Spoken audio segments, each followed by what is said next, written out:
Hi class. So now we're going to finish our discussion in General Chemistry 1 on Lesson 6, Mass Relationships and Chemical Reactions.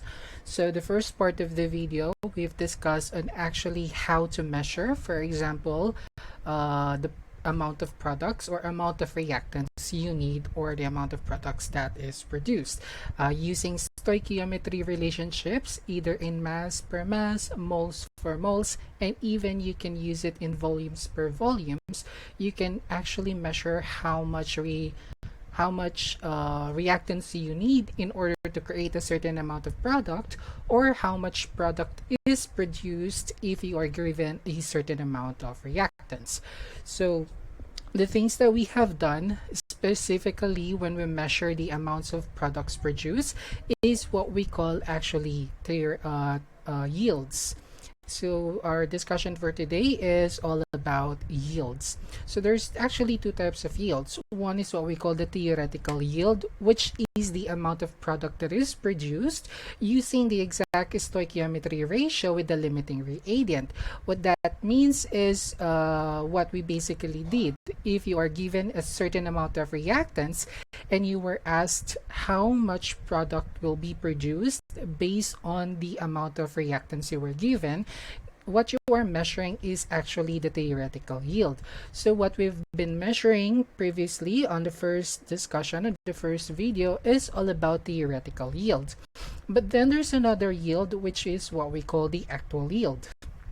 Actual yield is basically the actual amount of product that is produced if you are going to what do you call this? If you are going to recreate that chemical reaction, for example, in a laboratory setting.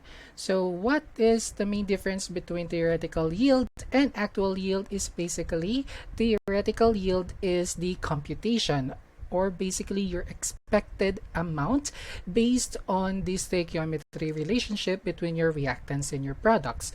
You are given a certain amount of reactants, therefore you should be able to measure how much product should be produced based on the stoichiometry relationship between the two.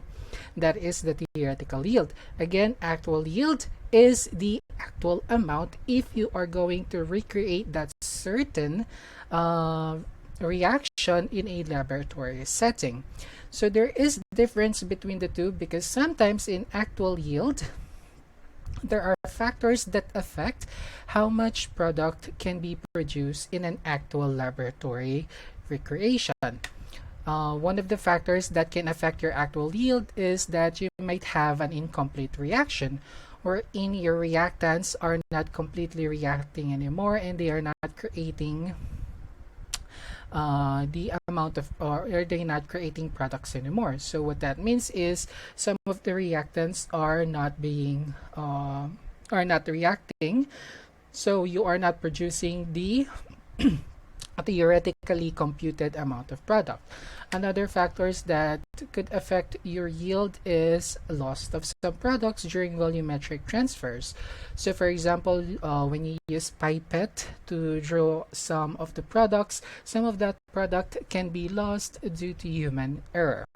Another can be contamination, and lastly it could be presence of side reactions. So aside from the reaction that is happening based on your computation and based on the chemical equation that you have, there might be some presence of side reactions or other reactions that are happening which we are not seeing.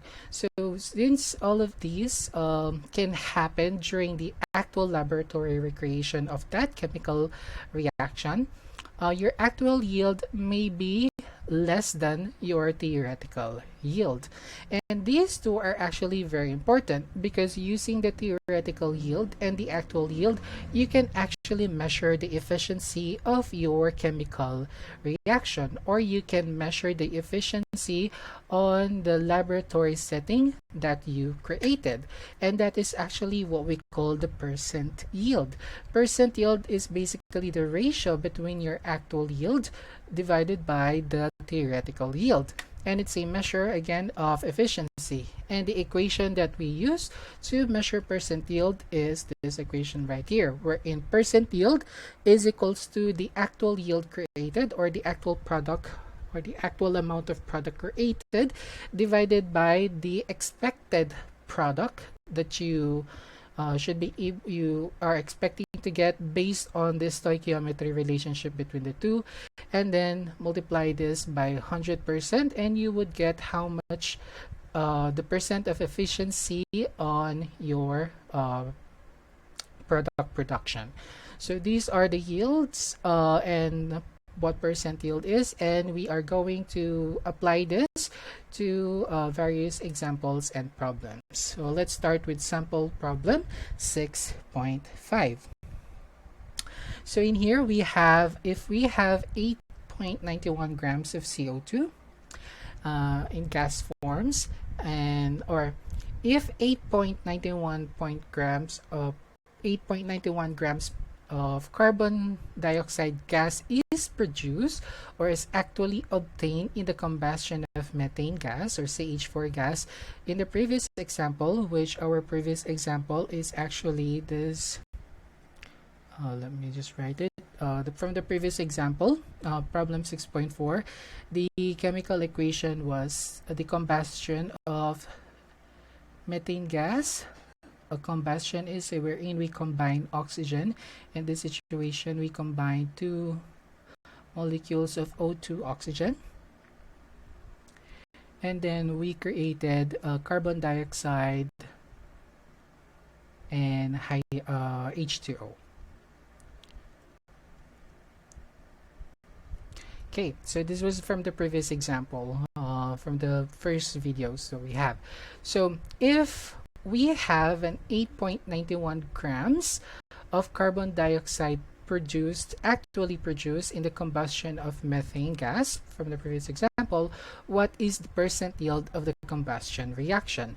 From problem 6.4 from the first video, the theoretical yield that we measured is actually 11 grams. So meaning from the theoretical computation that we did from problem 6.4, we measured that we should have about 11 grams of carbon dioxide gas. But upon our recreation of this combustion reaction in the laboratory setting, what we ended up having is only about 8.91 grams of carbon dioxide.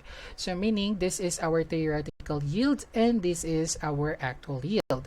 Now what we are going to measure is the percent yield. And as you can see now, I hope it's clear and that it's actually quite simple.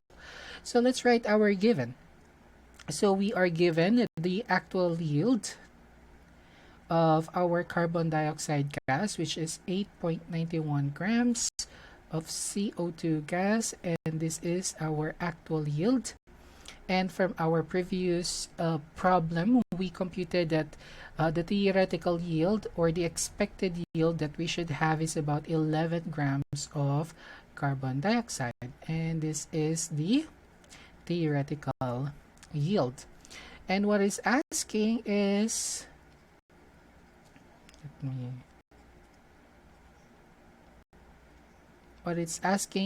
what is the percent yield, or how efficient was the actual laboratory reaction that you did on the combustion of methane gas.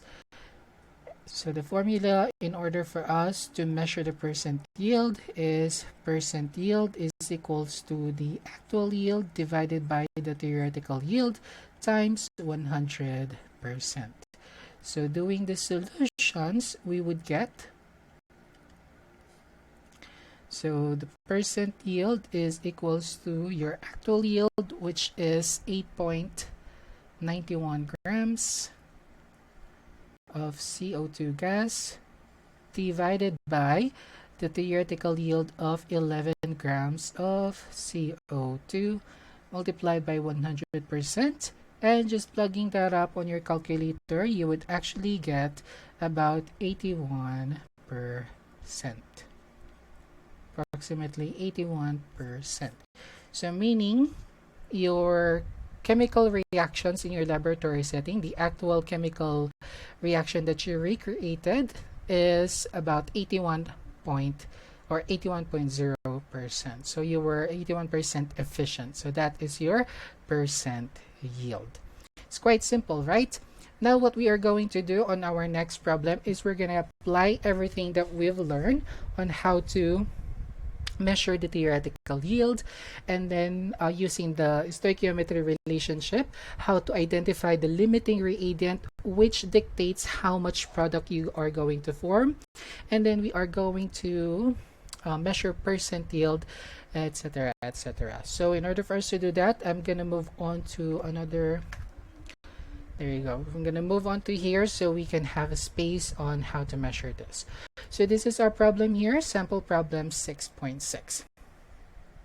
So if we have 24 grams of magnesium, solid magnesium, and it is mixed with 140 grams of bromine liquid to produce 155 grams of magnesium bromide or magnesium dibromide, MgBr2, which is aqueous. What is the limiting reagent? Theoretical yield of MgBr2 aqueous. So those are the questions. So what would be our limiting reagent and what would be our theoretical yield? I believe there should be another question. This should also have what is the theoretical yield of MgBr2 and percent yield. It's not included here, but there's also should be a percent yield here. What is the percent yield of our reaction? And then they gave us the molar mass of magnesium, which is 24.31 grams per mole, and the molar mass of bromine, which is 79.91 grams per mole. Okay, so let's solve this sample problem. So first, what I'm going to do is I'm going to write my given. Okay, so our given is number one, we have 24 grams of magnesium solid. We also have, from our given, 140 grams of bromine liquid. And then they also actually gave us the actual yield. We were able to create 155 grams of magnesium dibromide, MgBr2, and then they gave us the molar mass. You can write the molar mass, but I'm not going to do that because it's in the problem anyway. So those are the molar masses. Now let's write what it's asking us. So they asked us first, what is our limiting reagent? Remember, what is limiting reagent? This is the reactant that dictates basically how much product will be produced. This is because this is the reactant that is consumed first. Next, they are also asking the theoretical yield. So based on the stoichiometry relationship that we have and the given amounts of reactant we have, how much is the theoretical, how much should be the expected product of our MgBr2. And lastly, it's asking what would be the percent yield. Okay. So in order for us to solve this, we have to identify our chemical equation. So what will be the chemical equation? And another thing that is important is for our chemical equation to be balanced. So from the problem itself, it says we are mixing manganese or solid magnesium. So we have Mg, and we're mixing it with bromine.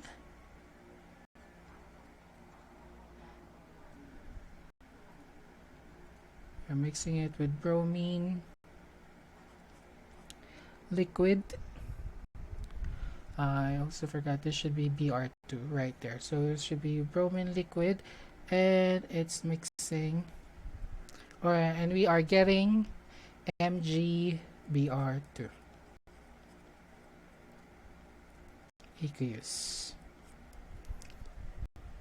Okay, So from the chemical reaction itself, or the chemical equation itself, is balanced. We have one manganese on our reactant, and we have two bromine on our reactant, and the same thing for our product. We have one manganese and one bromine, or two bromine. So after identify your chemical equation, most of the time the chemical equation will be given to you. You just have to balance it, but the most important thing is you should have a balanced equation. Okay, now let's go on to our solution. So for our solution, the first thing that we want to identify is what would be the limiting reagent. So as I mentioned earlier, the limiting reagent is the reactant chemical in your reactant that limits how much product is produced, right? And then there are multiple ways of solving or to identify which is your limiting reagent. One way is you can use what we call, you can use logic by identifying the mole ratio, which is what we are going to do now. So from our chemical reaction, the mole ratio between our two reactants is, from the chemical equation, is 1:1, meaning in every 1 mole of magnesium, it reacts to 1 mole of Br2. So we have 1 mole of magnesium solid reacts to 1 mole of Br2 liquid. So meaning our ratio is actually 1:1. And then if you are going to look at our given, they give us 24 grams of magnesium, and we are given 140 grams of bromine 2, or Br2. But the issue here, these is in terms of moles, but these are in terms of grams. So what you want to do, which is another way of identifying your limiting reagent, is if you're given grams, just convert them into moles. So if you have 24 grams of magnesium, and then in order for us to convert this into moles, is we have to use the molar mass of each of these product. So let's erase this for now. Let's solve for the moles of each reactants.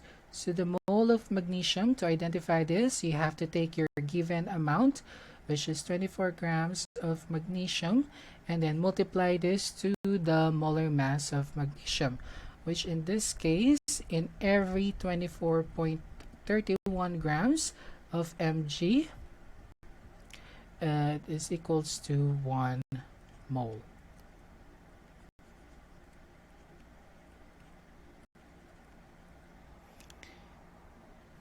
And just plug that on your calculator, you would get that the mole of Mg would be equal to 0.9872 moles of magnesium solid. And then we are going to identify the mole of bromine 2, which is, we're going to take the given amount of bromine, which is 140 grams of Br2, and then we are going to multiply this in the molar mass. But take note here, the molar mass here is actually Br, which has a molar mass of 79.91, but we are dealing with 2 bromine, so we have to multiply this by 2, which will give us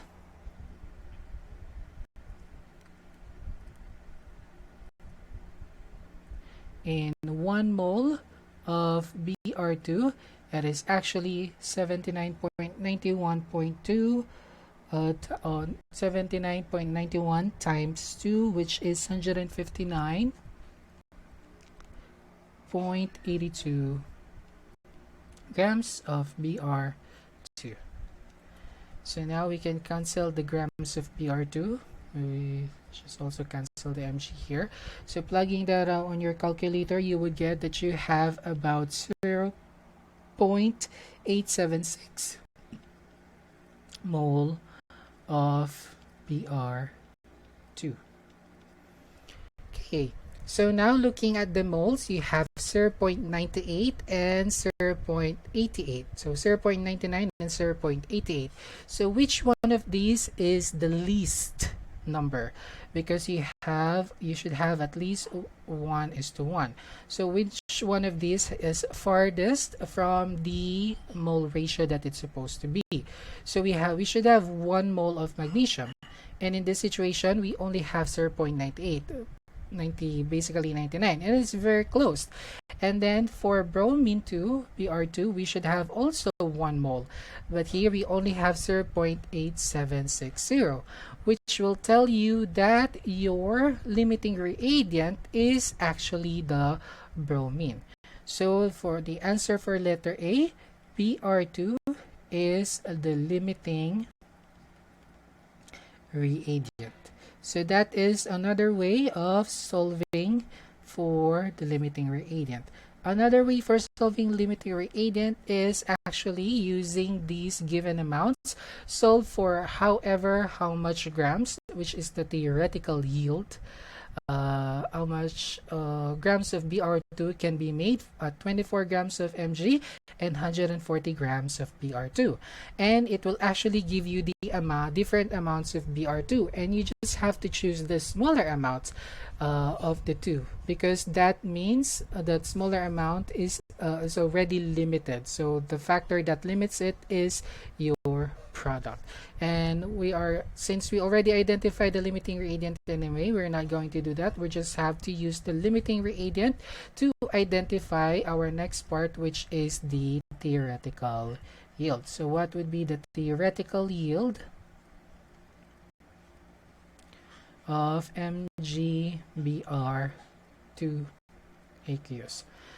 So in order for us to solve this, we just have to find the relationship, stoichiometry relationship between our Br2 and our MgBr2 from our equation. So from the chemical equation, we have a relationship of 1 mole of Br2 as is to 1 mole of MgBr2. So the molar stoichiometry relationship is again 1:1. So using this stoichiometry relationship, we can now solve for the mass of, since we're talking about theoretical yield, the theoretical yield or the mass of MgBr2. This right here is your actual yield. Okay, so mass of MgBr2. In order for us to solve this, let's begin by taking first the moles of Br2. You can start with grams of Br2, which is 140 grams, and then change it into moles, but we're not going to do that anymore because we already changed it into moles. So just take the moles of Br2, which we have 0.8760 moles of Br2, and then we're gonna multiply this to the stoichiometry relationship between the two. So in every 1 mole of Br2, you would get 1 mole of MgBr2,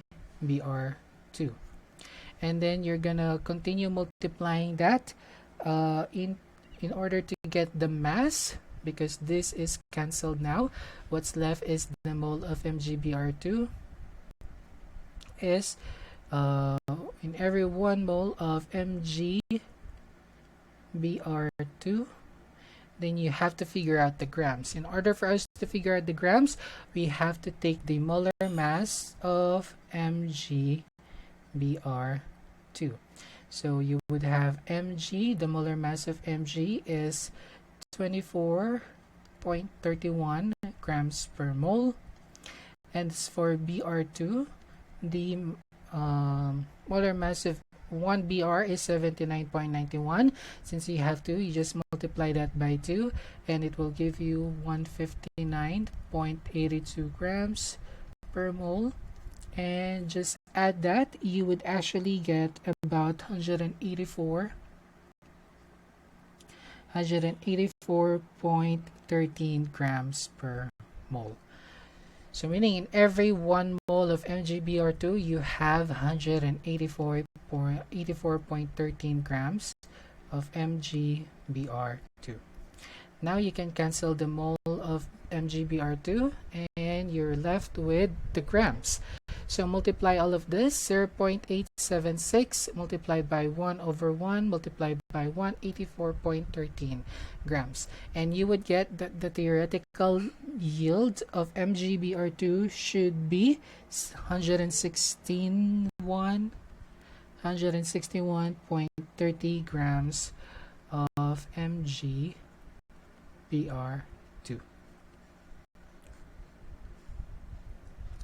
And this here is what we've been doing. The first video is basically the second part. Now let's find the last part, which is the percent yield. What will be the percent yield? And in order for us to get that, we just have to take our actual yield. So from our actual laboratory, we only got 155 grams of MgBr2. And the theoretical yield should be from our stoichiometry relationship is 161.30 grams of MgBr2. And then we just have to multiply this by 100% and it will give us a percent yield of 96.09%. So it means our chemical reaction, our laboratory is actually about 96.09% efficient. So you can say that it's very efficient. So that's how we all put everything together. Identifying limiting reagent, we've discussed it now. Identifying the theoretical yield, which what we did on the first video, and now we've tackled percent yield. We've discussed about theoretical and actual yield. So I hope that is clear. If you guys have any question, please do not hesitate to message me. Thank you so much, guys, and have a great day.